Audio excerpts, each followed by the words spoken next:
Bea Alonzo, may mensahe sa mga cheater. Miles Ocampo, bakit tahimik sa hiwalayan nila?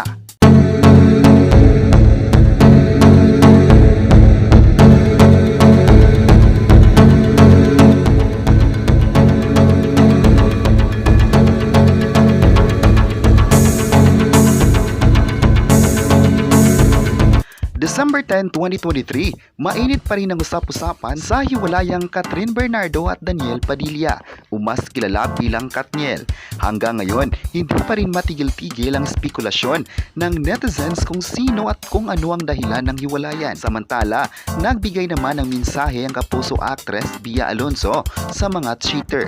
Dahil sa breakup season, tila nagkaroon na nga ng panawagan ng actress para sa mga cheater o yung mga taong manluloko sa isang relasyon. Kamakailan lang, nagkaroon ng collaboration si Bea Alonzo kasama ang vlogger actress na si Ivana Alawi at doon siya nagbigay ng mensahe.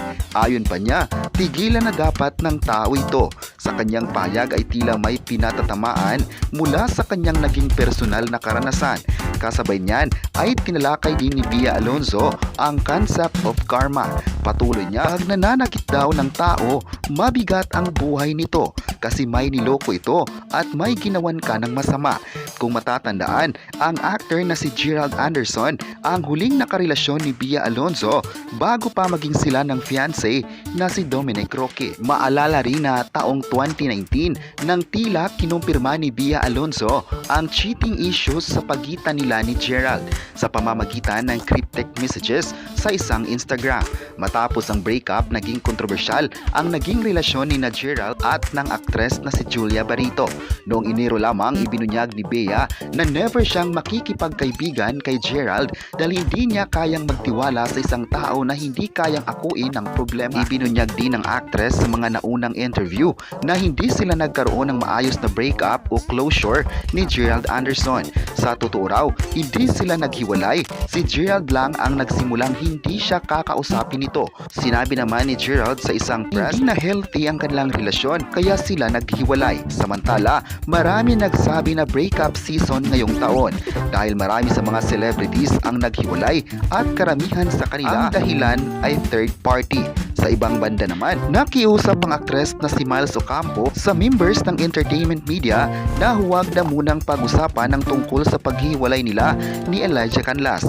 Kumarap sa press people ang TV host actress para sa grand media ko ng pelikulang Family of Two, mother and son story na pinagbibidahan ni na Sharon Cunita at Alden Richards. Dito, diretsahan ngang natanong ang dalaga kung kumusta na siya matapos ihayag ni Elijah na totoong naghiwalay na sila. Ayon pa niya, masaya raw si Miles Ocampo. Sundot na tanong sa kanya, paano siya sinuportahan at ginabayan ng kanyang pamilya, lalo na ang kanyang nanay sa gitna ng pinagdadaanan niyang pagkabigo sa personal niyang buhay. Sagot ni Miles Ocampo, ang mga parents raw kahit hindi tayo magsabi sa kanila at kahit hindi tayo mag-share, nararamdaman nila kung ano ang nararamdaman natin. Grateful din daw siya sa mami niya at sa parents. Kahit wala daw conversation, mararamdaman daw bigla na magti-text ang mama.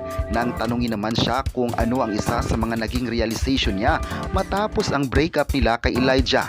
Ayon pa niya, mas mamahalin pa niya ang sarili niya sa panahon na ito. Sa panayam ng ABS-CBN kay Miles pagkatapos ng press con, tinanong siya kung ano ang masabi niya ngayon na pareho na silang single ng kaibigan niyang si Catherine Bernardo.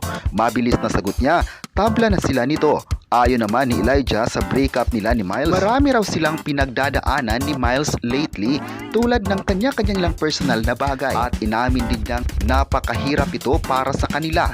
Hindi raw sila galit at okay lang sila. So suportahan raw niya ito at mamahalin kung ano man ang gagawin ng actress. Isa daw siyang number 1 fan pero sa ngayon ay gusto muna nilang gawin ang mga bagay na ikakasaya sa dalawa. Samantala, excited na si Miles Ocampo sa nalalapit na showing ng Family of Two sa December 25 bilang parte ng Metro Manila Film Festival na produced ng Cineco Productions na siya ring nasa likod ng award-winning Metro Manila Film Festival 2022 na Family Matters.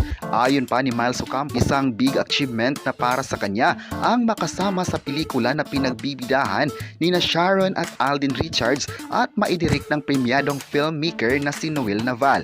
at wish niya ngayong Pasko na sana'y tangkilikin ng sambayanang Pilipino ang kanilang Metro Manila Film Festival entry, pati na ang lahat ng mga pelikulang kasama sa Film Festival this year. Samantala, nag-ingay raw ngayon si Jan Subirano, ang ama ng aktres na si Liza Subirano, sa kanyang Facebook account ay para mapag-usapan ng anak niyang wala ng kaingay-ingay o masabing hindi na relevant sa mga huling araw. Ang dating manager ng actress na si Ogie Diaz at ang host ng Christopher Minet at Showbiz Now na si Christopher Min ay minurahan ni Inoong Jan sa nagpost sa kanyang Facebook account na Jan C. Suber. Gulat na gulat si Ogie Diaz at co-host nitong si Mama Loy ng Showbiz Update nitong Miyerkules, December 6. Ayon pa ni Ogie Diaz, ang pinag-usapan na ngayon at pinag-usapan ng buong mundo ay yung pagtatapos ng relasyon ng Katniel. Tinanong pa ni Ogie Diaz ang ama kung asan ba ang pangalan ng aktres sa balita. Hindi man natuloy ang pagla-live ng ama ni Liza Subirano dahil ilang minuto lang ang nakalipas ay binura na nito ang kanyang mga post. Katwiran ni Ogie Diaz, hindi daw siya natakot sa pagla-live ng ama ni Liza Subirano. Hihintayin raw ng lahat kung ano din ang sagot nito ni Ogie Diaz. Walang pinanggagalingan ng ama ni Liza Subirano sa post. Kaya takang-taka ang Showbiz Update host at inisip na lang ni Ogie Diaz na baka lasing ang ama nito. Samantala, matapos ang breakup ni Catherine Bernardo at Daniel Padilla, nagpaabot ng lubos na pasasalamat ang aktres sa kanyang ina na si Mami May. Sa isang Instagram post, ibinandira ng award-winning actress ang kanyang appreciation message, kalakip ang picture nila together. Inilarawan ni Catherine Bernardo ang kanyang ina bilang best support system sa mga pagsubok na kanyang hinaharap sa showbiz industry. Maraming fans at kapwa celebrities ang humanga sa matinding band ng mag-ina. Ilan sa mga nagkomento ay ang batikang singer na si Vina Morales, ang dating beauty queen na si Lara Kigaman. Narito ang ilang mga nabasang post. Nasihan raw sila sa banding ni Catherine Bernardo sa ina. Nagugunitang noong November 13 nang kinumpirma ni Catherine Bernardo at Daniel Padilla ang kanilang paghiwalay makalipas ang 11 years. Kabilang sa mga nagbigay ng suporta at pagmamahal sa dalawa ay ang kanilang ina na si Mami Min at TV host na si Carla Estrada. Di may tatanggi na marami sa mga netizens ang nagmamahal kay Catherine Bernardo. Lites din ngayon na dumami ang followers ni Catherine Bernardo sa kanyang Instagram. Kahit nagkaroon man ng hiwalayan ay mas marami pa rin ang gustong mag-follow ng journey na nag-iisa ang Catherine Bernardo.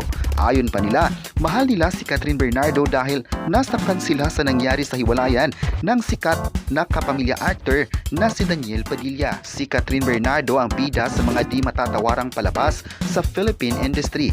Matagal siyang minahal ng sambayanang Pilipino, kaya di may tatanggi na hanggang ngayon sa pinagdadaanan ng kapamilya actress, tuloy-tuloy pa rin ang pagmamahal nito. Ayon pa ng netizens, kahit kailan nasa puso talaga nila si Catherine Bernardo. Nagkahiwalay man ito kay Daniel, ngunit hindi pa rin mawawala nito ang pagmamahal na naibigay nila noon. Excited naman sa mga proyekto na gagawin ng kapamilya actress sa ABS-CBN. Kayo, ano ang masabi nyo na may pahayag si Bia Alonzo sa mga cheater? I-comment na kung sang-ayon ba kayo rito at huwag kalimutang i-subscribe ang ating YouTube channel.